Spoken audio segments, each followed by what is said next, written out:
Grace and peace to you on this day in the name of the Lord Jesus Christ, and trust you're enjoying the beauty and the bounties of who He is.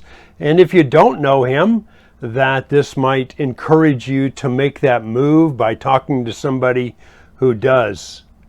I want to go back and pick up a phrase from Hebrews chapter 11 that David, when he preached through it a week or so ago, just did not have time to deal with.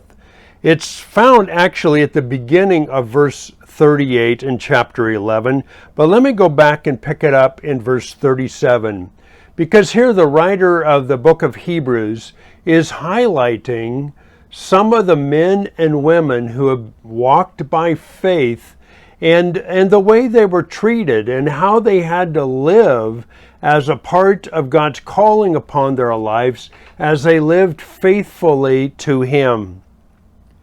So Hebrews 11, beginning of verse 37, they were stoned, they were sawn in two, they were tempted, they were put to death with the sword, they went about in sheepskins and goatskins, being destitute, afflicted, ill-treated, men of whom the world was not worthy, wandering in deserts and mountains and caves and holes in the ground.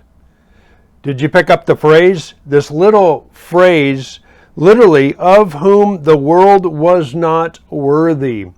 Now, it's in parentheses or sometimes in dashes in the Bible, just because it doesn't have an introducing participle to it. And so it really just highlights it, and it stands out. And in fact, it kind of piques our curiosity. What do you mean? Of whom the world was not worthy. The word for world here is cosmos. It talks about the ordered system, how the world functions.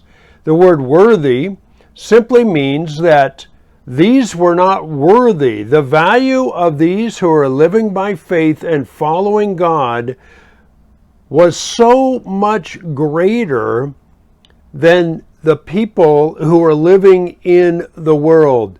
And that's why these people did not fit, is because they weren't compatible. They were of different values, if you will. Now, what was the difference? Well, the people of the world were living by what they could see, by their senses. They were worshiping the Creator, if you will, creation, rather than the Creator. And so the huge distinction is people living by what they can see and what they can feel and what they can measure, as opposed to people living by faith in God, which the chapter began by saying, now faith is the assurance of things hoped for, the conviction of things not seen.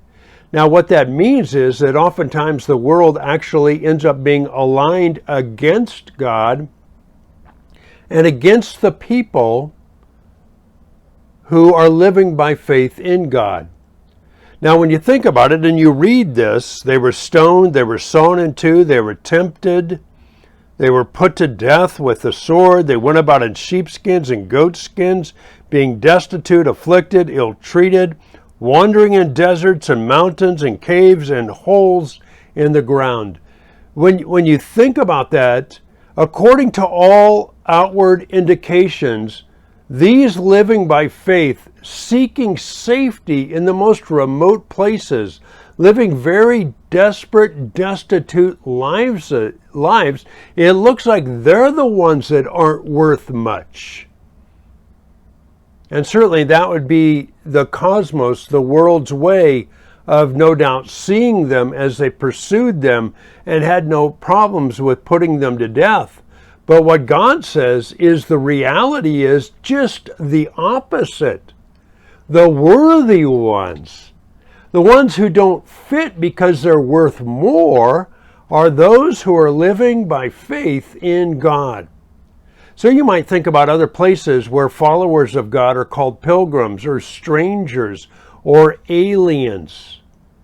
Why are they pilgrims? Why are they strangers? Why are we aliens? Because God has miraculously redeemed us at great price. And he is personally leading us, and we know his leadership as we walk by faith with him.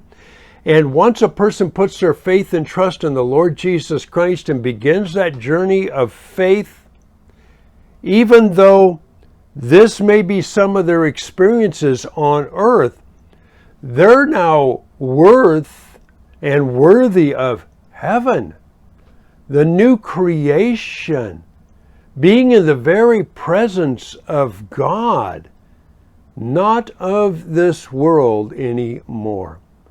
So you might ask, so why does he leave us here? If we don't fit here anymore because we're of so much greater value, because of the way Christ has redeemed us, why not just take us home? Well, he leaves us here, and we know this, to manifest the worthiness of God and to develop other people to know the greatness of who God is and what he has done on their behalf so that they can experience the miracle and move from fitting in with this world to not fitting into this world, of being not worthy of this world. That's why he has left us here. Because as verse 39 goes on to say, and all these, having gained approval through their faith, did not receive what was promised, because God had provided something better for us, so that apart from us, they would not be made perfect. God is making everything perfect.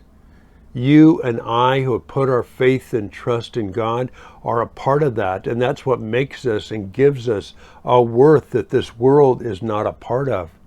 But there's more in this world that will be a part of that perfect, and we have the chance to proclaim who Christ is to them and to show them what it means to put their faith and trust in him, and to disciple them into a relationship and what it looks like to walk with him until Christ makes all things perfect. So what's it feel like to not be worthy of this world, or to be one of those whom the world was not worthy? That's quite a way of seeing ourselves. That's the way God sees us. What a great God we have, who has made us not worthy of this world. May we live that out, and may we help others move into that category as well. God bless you.